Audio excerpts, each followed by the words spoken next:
Blessings, everybody. Welcome.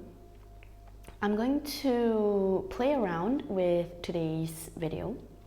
Somehow I'm feeling called to do a little bit of something different, and I have no idea where this is going to go and how this is going to pan out, but I have this thing where I do in my one-on-one personal sessions with people, and this drawer behind is filled with my tools, my cards, my incense, and every time before a session I would open this drawer and I would look at the cards, and then I would feel, okay, which cards, which deck wants me to use it, or rather which deck wants to be involved in this session today. And I decided to sort of do something similar. Today I opened the drawer and these two decks, this is the Beyond Lemuria deck, this one over here, and this other deck, the Isis Oracle deck, this one over here,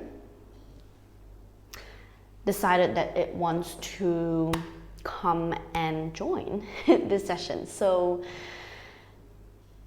usually I don't really pull cards in these transmissions. Sometimes I do, but I don't pull a lot of them. And I don't know, I just feel like playing around with this. Somehow there's a message that wants to come through for you from your guardian angels. That's what I'm receiving. Every one of us, we actually have our own guardian angels. We might have one, we might have two, or we might have many besides our ancestors that watch over us, besides, you know, our spirit team, our galactic team, whatever. We have our own sets of guardian angels as well, and they are very much always present, and especially when we are babies, we actually see them, we actually feel them, even though I don't have a recollection of feeling my guardian angels or seeing my guardian angels, but I've heard stories from my mom where there was once I was about to fall off the toilet bowl and somehow miraculously I didn't fall head first, even though she saw me falling head first.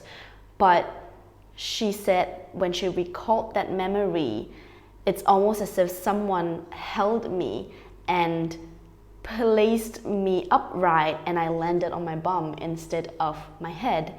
And so when she shared that story with me, I just knew that my guardian angels were there, and they are always watching.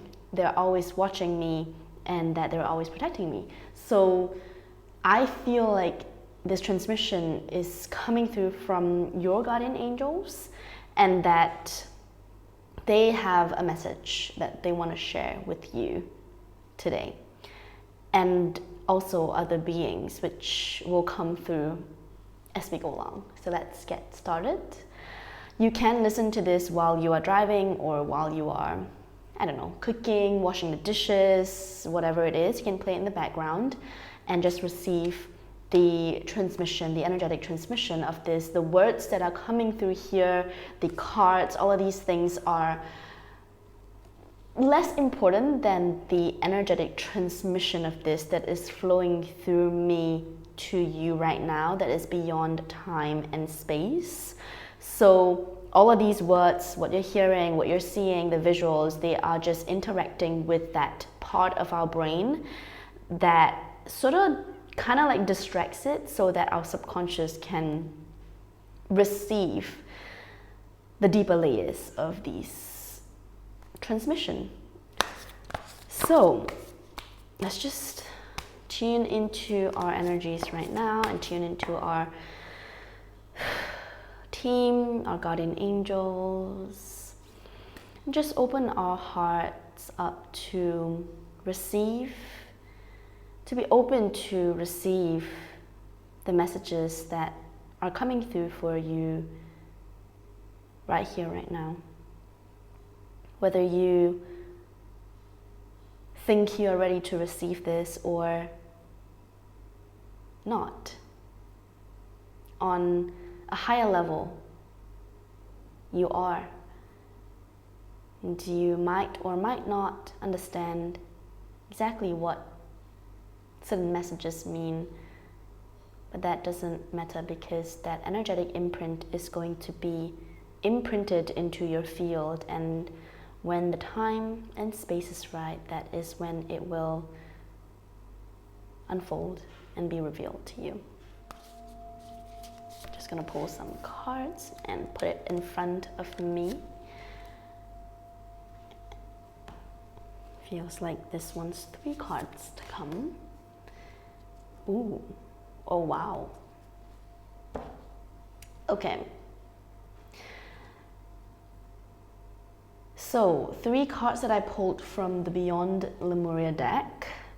First card is Awakened Awareness. And second part is Transformation. Look at how beautiful these cards are, and yeah. And last one is Freedom. And so it's quite a clear message that is coming through from your guardian angels, that your awareness is awakening. Your third eye is opening. And when your third eye activates, when your third eye opens, I think there is a very misunderstood or an expectation that when your third eye opens, it means that you can see spirits, that you can see things that are beyond this dimension. But that is just one sensory input out of the many.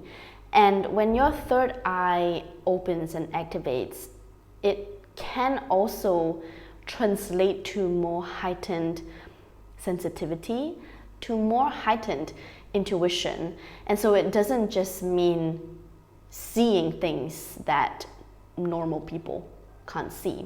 So just have that at the back of your mind and trust that this is already happening and already unfolding for you. So your awareness is awakening, your third eye is opening, and you're beginning to see beyond the matrix. You're beginning to see beyond what you have been,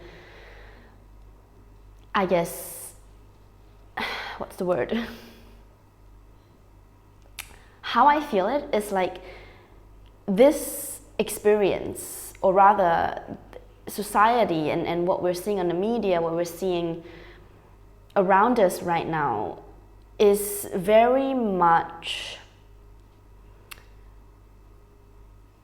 there is a script, and it is manufactured in a sense, meaning that what you are experiencing now is part of someone else's intention that wants you to see reality in a specific way so that they achieve their outcome, if that makes sense. And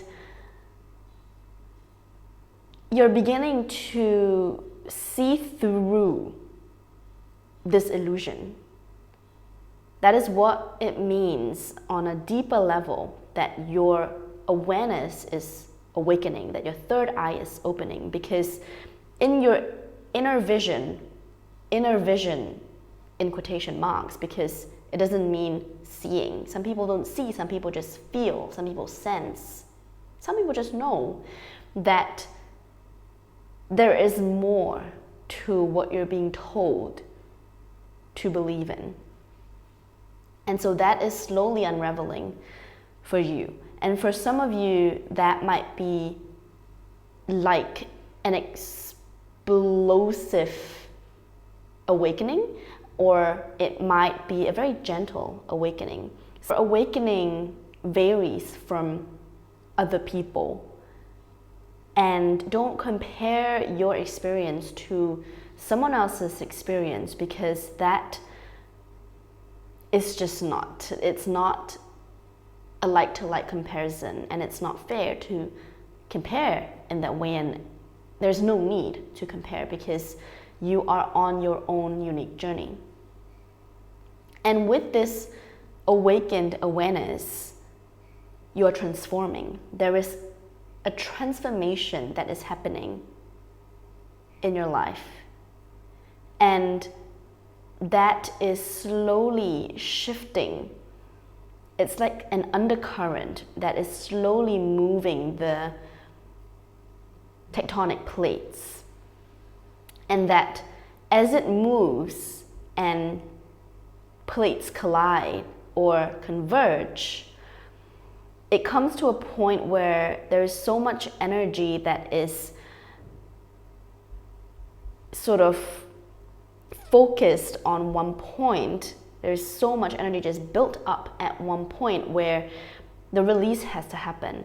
And that release is when that change happens physically in your life. And oftentimes in the journey of awakening, there will come a point where your life, there is a significant event or there is a significant thing that happens in your life that completely shifts your life trajectory. So your life might be going like this right now, and then something would happen, and then it would just completely go in a different trajectory. And that is sort of that built up of energy, and to a point where it needs to be released, and that release happens, you get sort of like pushed away from this track that you were on, this route that you were on, and it seems like you've fallen off, but actually it's not. It's a reroute, and that now you are on a path that is more aligned to your divine blueprint. And all of us, we have this divine blueprint. It is over time, what we pick up from parenting or societal conditioning and education systems that overlay all these different templates, all these different programming. In a sense, it's almost like a computer where when you first buy it, it's properly programmed, right? There is an operating system, and then you turn it on and it works fine. And then after a while, when you use it and you start downloading things, you start going on websites that have viruses, and then getting these viruses into your computer software, and then that sort of rewrites the programming, or there is a new template that goes on top of it, and if it's viral enough, it can completely destroy your operating system. And that is kind of like our system as well. When we are born, we have this original operating system, and that over time, from what we pick up from our family, from what we pick up from society, from education systems, from what the media and all these things, it overlays all these different codes and programming and templates that it starts to cloud the original blueprint, the original operating system. And what we need to do is to sort of scan. It's like how you scan the computer to scan for viruses. You scan your system and you find these belief systems, these conditioned beliefs that are not original, that don't feel of the highest light, and then cleanse that, rewrite that, and sort of tune into your own original blueprint, your own operating system. And I'm saying this as if it's easy. Like you can just use the software and scan your computer, scan your system, and then find what the viruses are. For a computer, maybe it's that easy, but for us, it's a process. And that a lot of these things that come to our awareness, as you awaken your awareness, can sometimes and oftentimes be very jarring, because it's like you believe something for the entirety of your life until this point, that now you've realized, wow, this has been a lie, a big fat lie, and that this is not the way that you want to continue living. This is not the program that you want to continue running in your life as you move forward. It can feel like you're free falling because there's almost nothing to grip onto. There's nothing to anchor yourself onto, and that is okay. That is the transformation, where you allow yourself to just free fall to the deepest, darkest depths within you, where you then find the light that is within you. And so perhaps you're going through something in your life where this is already happening, the reroute and that release of that energy that has been built up has happened. And this is a message from your guardian angels that trust this process, because it is happening for you. I know that is like people can say that, and a lot of people say that you know, trust that it's not happening to you, it's happening for you, but it is indeed the fact that it is happening for you, and that it is sort of rerouting you back to your original template. And in this process, it might feel, and it can feel forever, but like this being that is holding her heart and looking out into, you know, the space around her, that longing, that hope in her eyes, and her hands on her heart, the trust that it is going to be okay, and that this is for the greatest and highest good, not just for yourself, but also for humanity. Trust. Yeah, such a beautiful card. I'm just looking at it's almost like there is a feathered serpent, that the presence of it that is in this card as well, as you can see from the feather-like thingy here. Your personal dragons, that's what I'm getting. That you have your own dragon that, along with your guardian angels, you might not only have one. And I think we all have at least two. So your guardian angels and your dragons are here with you. Their presence is very, very strong, and they want you to trust. They want you to know that this is for the greatest and highest good, and that you are coming home to yourself. And with that is freedom.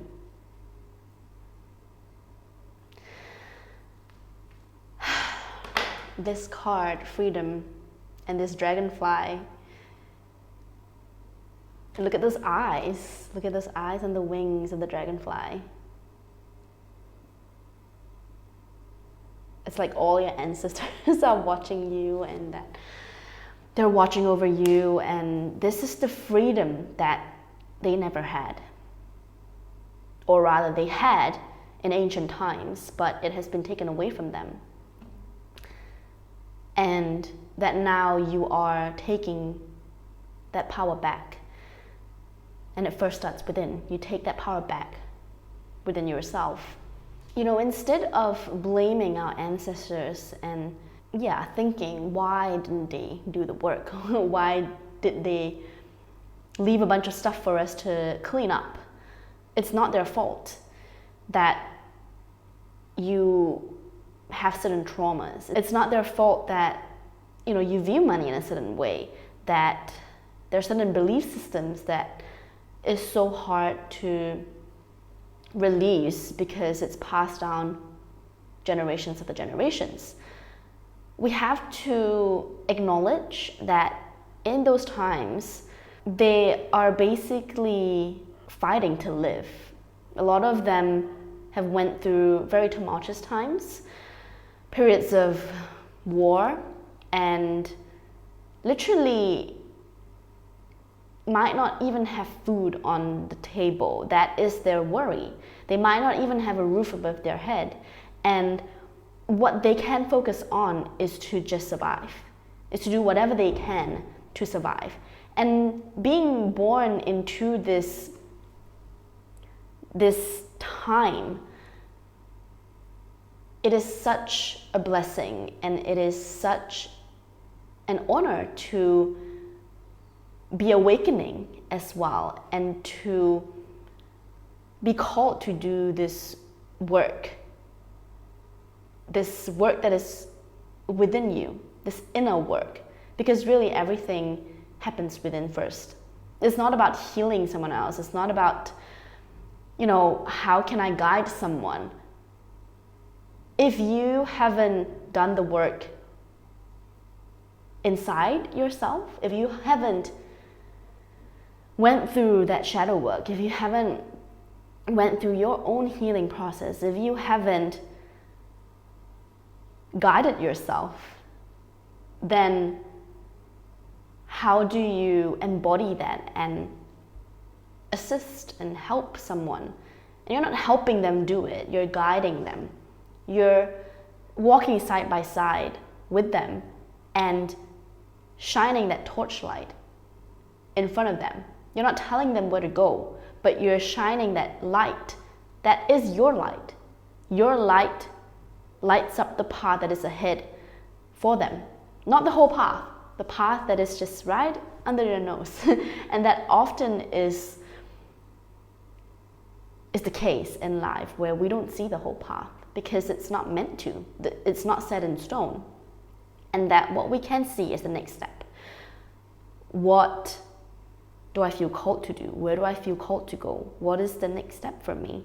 And then you just have to trust. You take that step, and then the next step will show up for you. It is not going to show up all the way and then you're like, okay, now this is the expectation and I'm going to trust it because I see the outcome. No, it doesn't work that way. You have to trust that first. So back to this whole ancestry thing.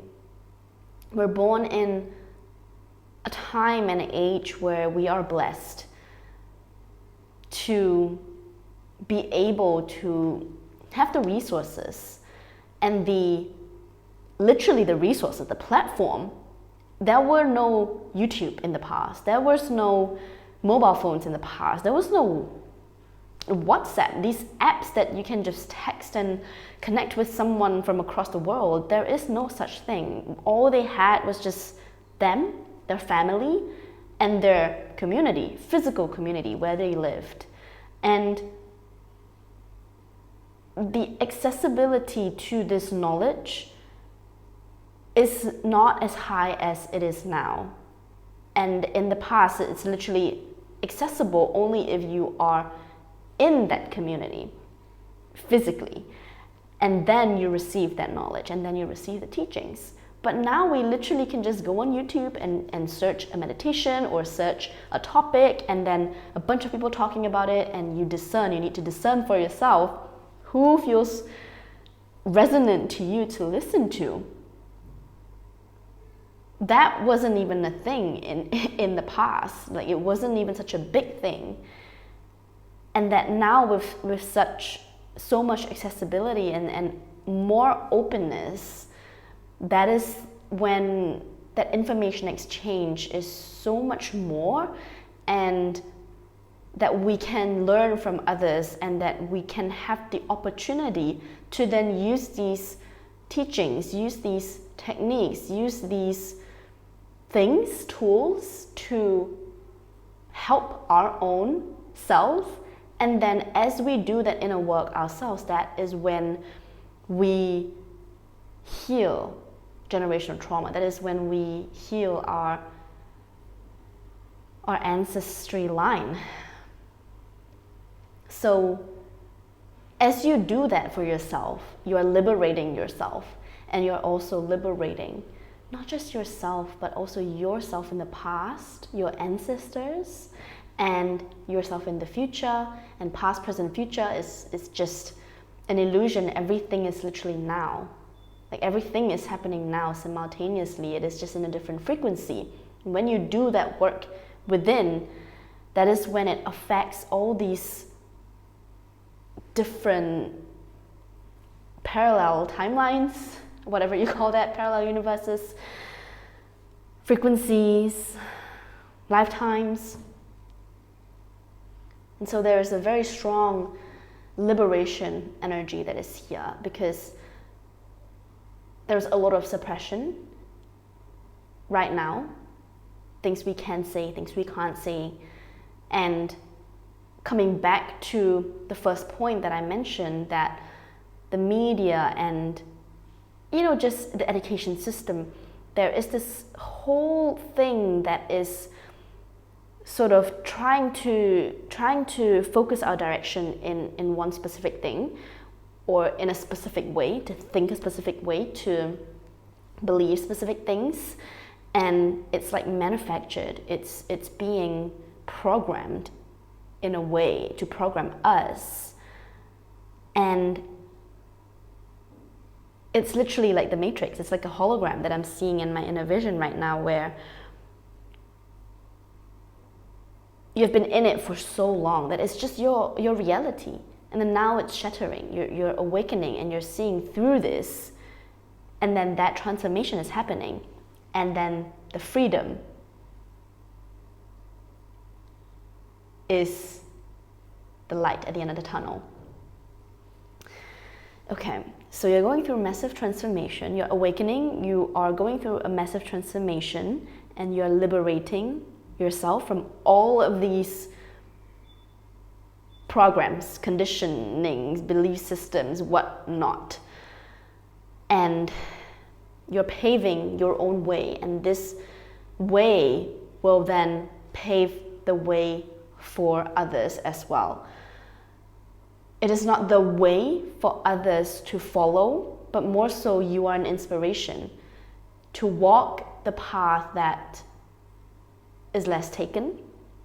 And as you go on this journey, you're an inspiration for others that it is possible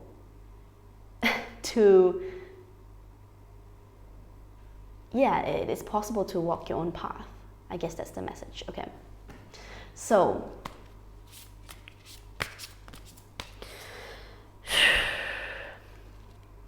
let's stabilize this message. Okay,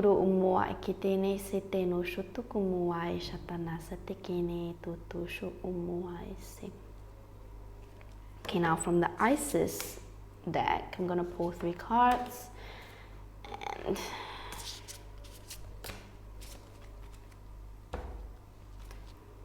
and this beetle. I'm not sure if this is this the scarab? I think so. Yeah, the scarab is a symbol of transformation. So, I mean, we have this card, transformation. And then what I'm seeing is like, can you see this? The shell of the beetle is like cracking open, and then it has wings and it's now flying. Usually the scarab is not depicted in this way. It's usually just like, it doesn't have wings. And now that there are wings, it's almost reminding me of freedom, like cracking open that, like I said, that energetic explosion in a sense that opens up that hard shell, and then it reveals what is inside, the essence of you, and then the wings, and then you're flying. Okay, this Isis deck is really, really, really, really, really, like, the energy is really potent, and The first time I got the Isis deck, I actually couldn't even touch it for about a year, and then my transformation happened, my freedom happened, and then I understood why I couldn't look into her eyes, because Isis, the energy of goddess Isis is so powerful. To me, it feels very much like how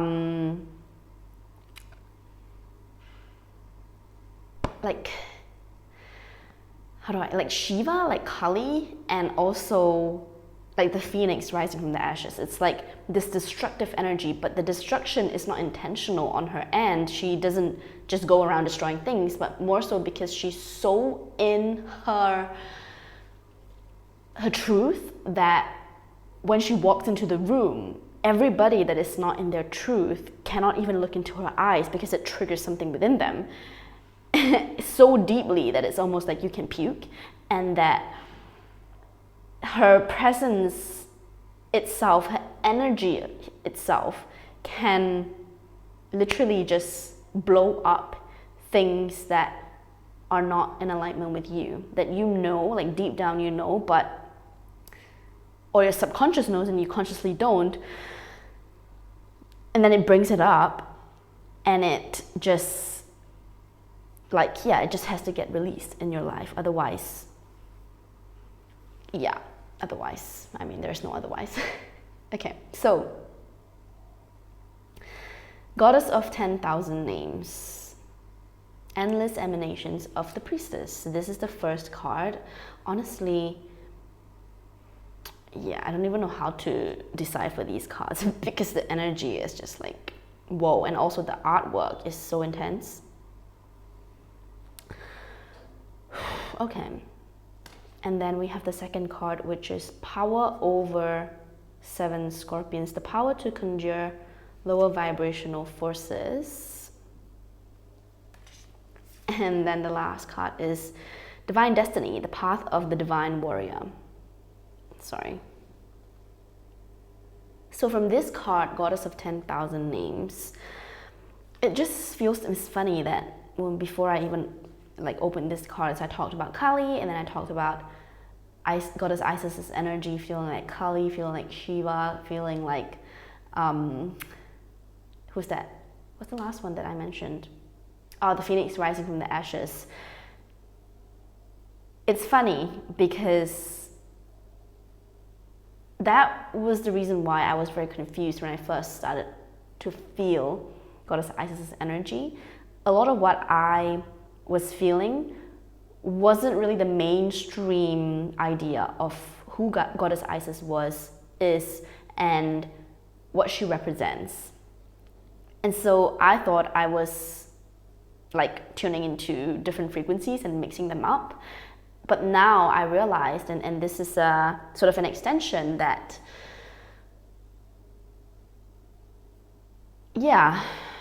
goddesses in different cultures, different religions can have different names and different depictions. They can look different, but really it doesn't really matter what their names are and who they look like, how they look like, because it is the energy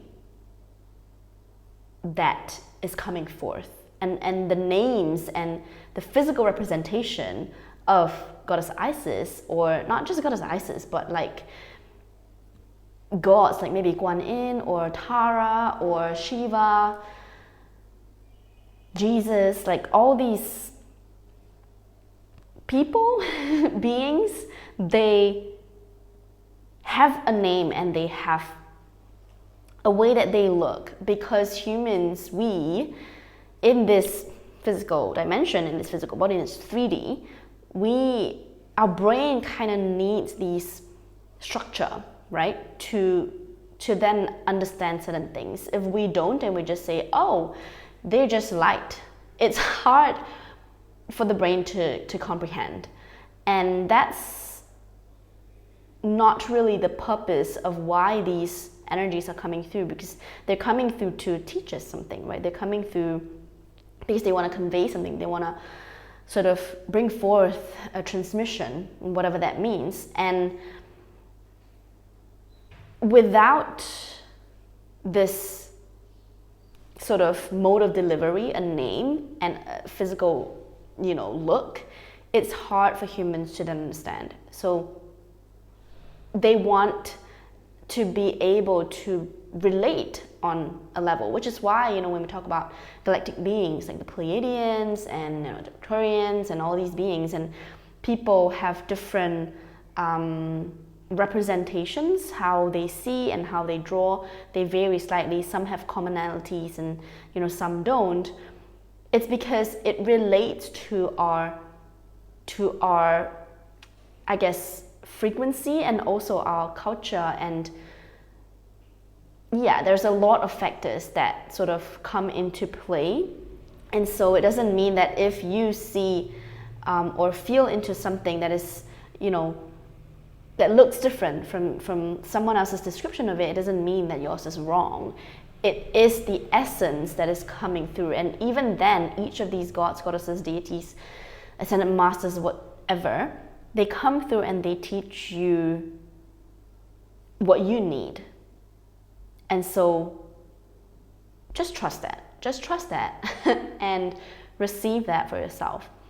So the endless emanation of the priestess, I feel like that's the message for you, that don't doubt yourself and that's something that you need to hone in for yourself, because people can be saying different things. I can be saying something and you might or might not resonate with it, but at the end of the day, it's your own experience for you to journey through and to fully experience and then embody these things in your life, your journey.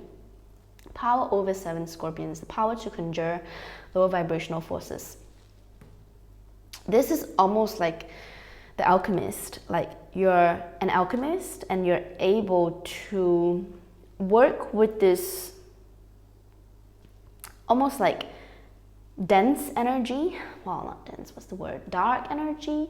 And dark doesn't mean bad. Like there is no such thing as dark equals bad and light equals good. I think that is the misunderstanding. And you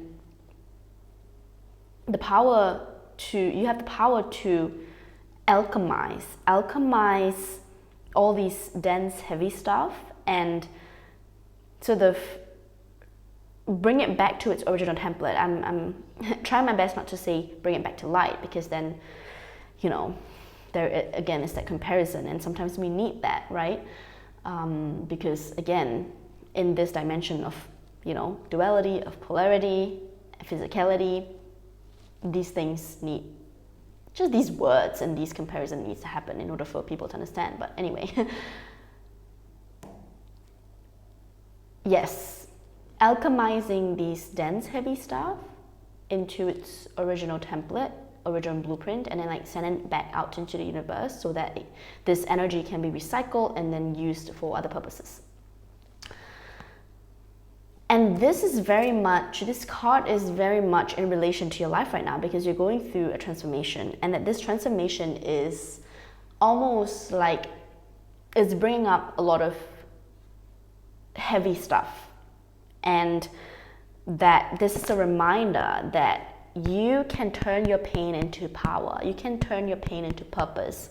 You can turn darkness into light. You can turn heaviness into light, and you can turn this experience into something meaningful for you. And it is indeed meaningful, right? But how do you then pull yourself out of the mud and from the ashes and see that for yourself? And as you do that, you're the phoenix rising from the ashes. Yeah. Okay. Divine destiny. And when you are able to do that, you see these wings. It's like this freedom again. You rise from the ashes, and then you are free, and you liberate yourself from these heavy programming. And a lot of times, it's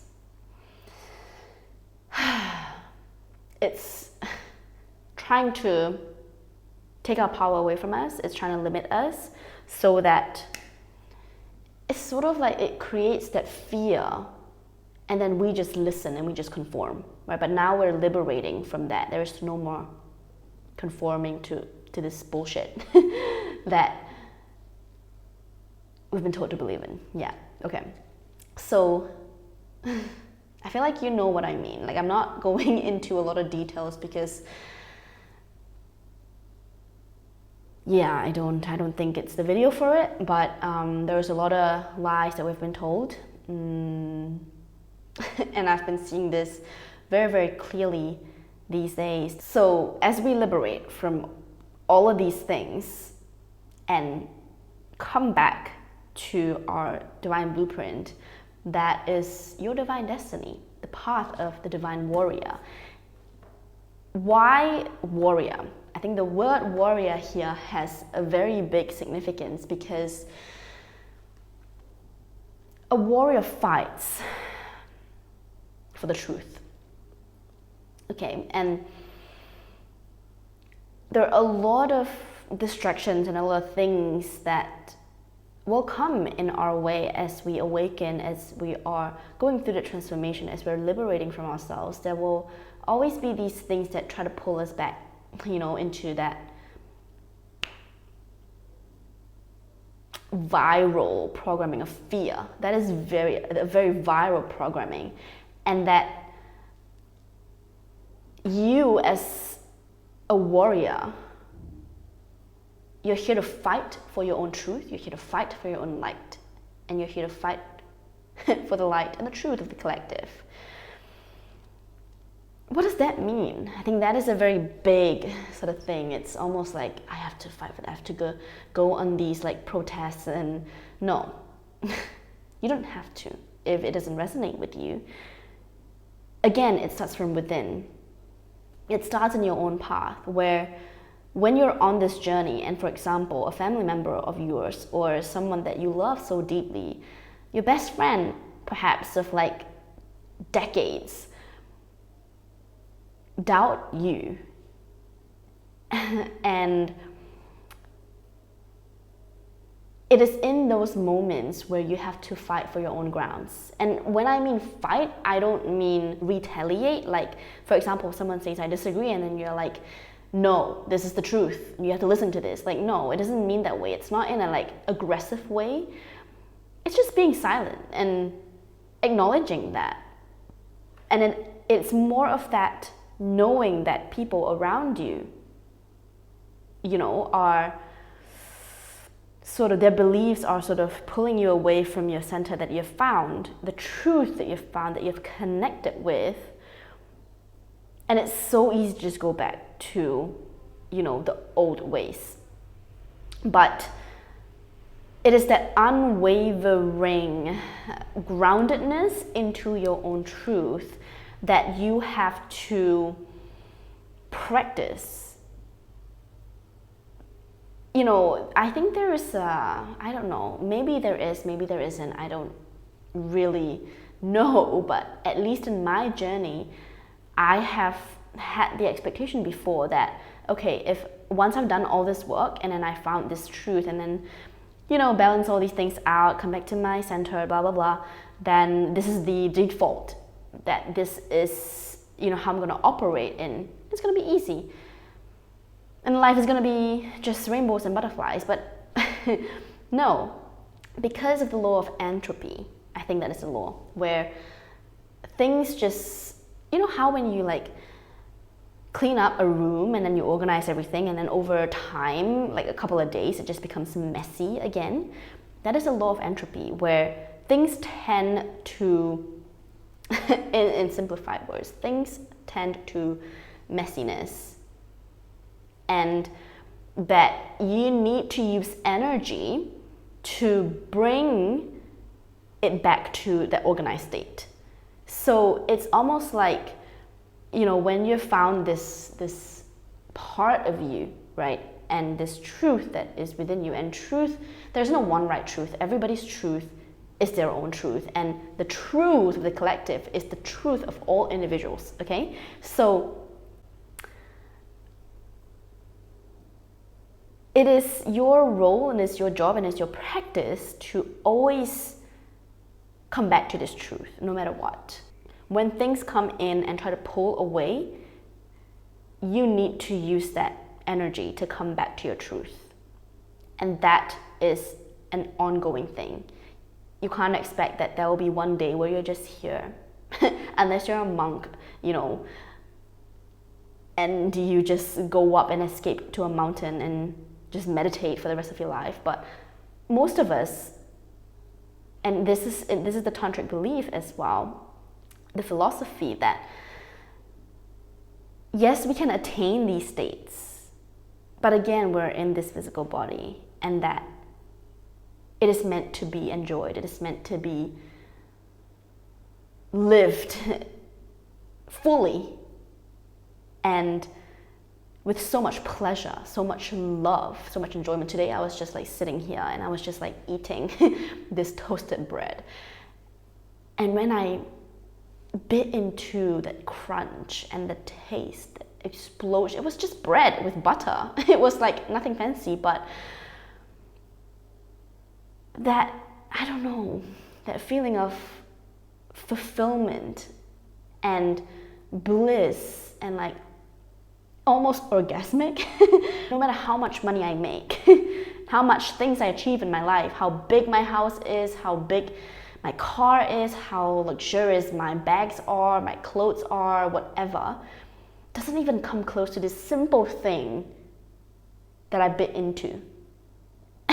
And then that sensory explosion and that fulfillment. And a lot of the times when I'm at the beach and I just take a moment to stand on the sand and to feel the waves washing on my feet and to take a deep breath in and feel the warmth of the sun on my face and the breeze, that feeling of presence and just fully enjoying that moment, no matter how much material things we have, that feeling, nothing can come close to that. I don't know how I got into this. I kind of lost my train of thoughts. But yes, okay, I remember now. It's not about escaping this reality. It's not about, you know, wanting to achieve this fully enlightened state and then leave this body. No, we came to this body for a reason. You know, we came to experience this, and a lot of us,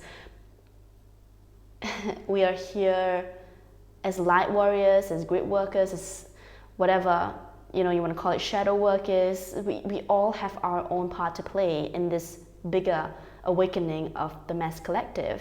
And so it starts from you, it starts from your journey, it starts from within, it starts from the practice that is within. How can you stay in your own truth, right? When things, you know, are pulling you away from that.